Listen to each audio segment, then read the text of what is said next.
इस वीडियो में आप इतिहास से जुड़ी 15 ऐसी बातें जानोगे जो वाकई आपको हैरानी में डाल देंगी। नंबर 15। 14 अप्रैल 1561 को जर्मनी के न्यूरमबर्ग शहर के लोगों ने आसमान में एक अनोखा दृश्य देखा था। उस वक्त लोगों ने देखा कि आकाश में अजीब से दिखने वाले ऑब्जेक्ट्स आपस में लड़ रहे थे। ये लड़ाई करीब 1 घंटे तक चली थी।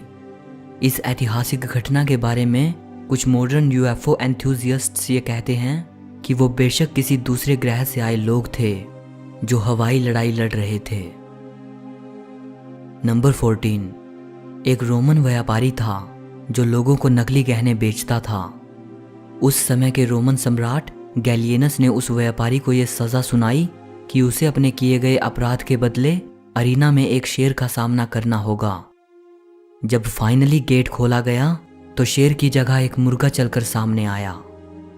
इस घटना के बाद सम्राट गैलियनस ने यह कहा था कि यह व्यापारी लोगों के साथ धोखा करता था, सो इसीलिए हमने भी इसके साथ ऐसा ही किया।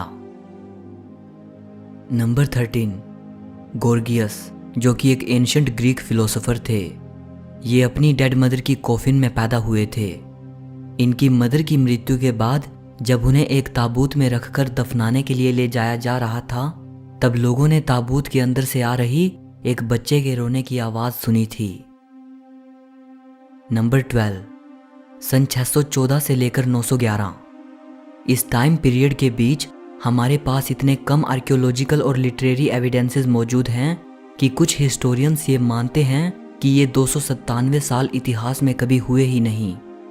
इस कॉन्स्पिरेसी थ्योरी का नाम फैंटम टाइम हाइपोथेसिस है।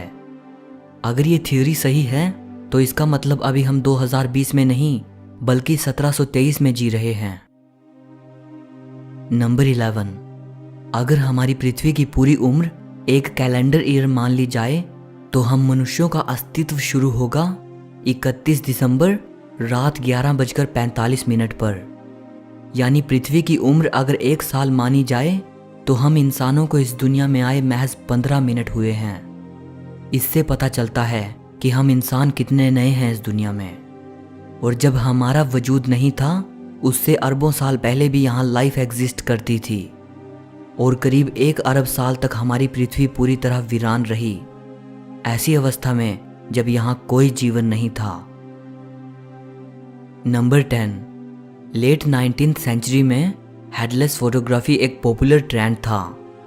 ये जो तस्वीरें आप देख रहे हैं, आप शायद सोच रहे होंगे कि इन फोटोग्राफ्स को टेक्नोलॉजी के इस आधुनिक युग में एडिट किया गया होगा, लेकिन आपको जानकर हैरानी होगी कि ये सभी फोटोग्राफ्स 19वीं सदी के हैं। ये उस दौर की बात है जब डिजिटल दुनिया और फोटोशॉप का नामो निशान भी नहीं था। नंबर 9। 19वीं और 20वीं सदी में वैलेंटाइंस डे के दिन बहुत से लोगों को उनके सीक्रेट हेटर्स द्वारा बेहद बेइज्जती भरे मैसेजेस मिलते थे। इसे विनेगर वैलेंटाइंस कहा जाता था। नंबर 8। 2000 साल पहले किंगडम ऑफ पोंटस में एक राजा थे, मिथ्रीडेटिस 6।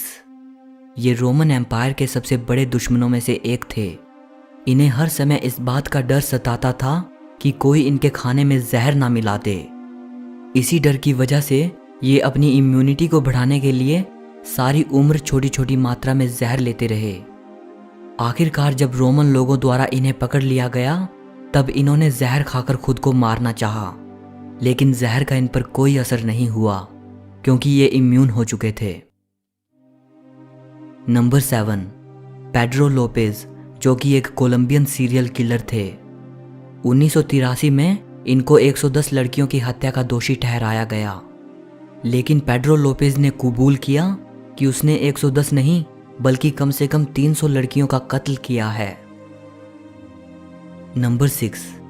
मिडिल एजेस में लोगों में यह मान्यता थी कि लेफ्ट टेस्टिकल ऐसे स्पर्म बनाता है जिससे लड़कियां पैदा होती हैं और राइट टेस्टिकल ऐसे स्पर्म बनाता है जिससे लड़के पैदा होते हैं। सो उस वक्त ये माना जाता था कि ऐसा पुरुष जो लड़का चाहता है उसे अपना लेफ्ट टेस्टिकल निकलवा देना चाहिए। नंबर 5। 18वीं सदी शुरू होने से पहले यूरोपियन लोगों में ये रिवाज था कि जब वो खाना खाने के लिए टेबल पर जाएं तो अपना चम्मच अपने साथ लेकर जाएं। उस वक्त चम्मच को पर्सनल प्रॉपर्टी की तरह कैरी किया जाता था, बिल्कुल वैसे ही जैसे आजकल लोग वैलेट्स और की रिंग्स कैरी करते हैं। नंबर 4, एक ब्रिटिश सोल्जर थे जिन्होंने दोनों विश्व युद्ध में हिस्सा लिया था। ये कई बार मौत के मुंह से बाहर निकले थे। युद्ध के दौरान इनके चेहरे, सिर, पेट, कान और पैर पर गोली लगी थी। इन्होंने 2 बार प्लेन क्रैश से सरवाइव किया। युद्ध खत्म होने के बाद इन्होंने कहा था, frankly I had enjoyed the war. Number 3, ancient Rome के लोग ह्यूमन यूरिन का इस्तेमाल माउथ वॉश, टूथपेस्ट और लॉन्ड्री डिटर्जेंट के रूप में करते थे। उस दौरान यूरिन कलेक्शन बिजनेस इतना फायदेमंद था कि रोम के राजा नीरो ने यूरिन टैक्स लागू किया था। नंबर 2, एंशिएंट रोम में ऐसे सिक्के होते थे जिन पर सेक्स सीन्स दर्शाए गए होते थे। इन सिक्कों का इस्तेमाल प्रोस्टिट्यूट्स को पे करने के लिए किया जाता था।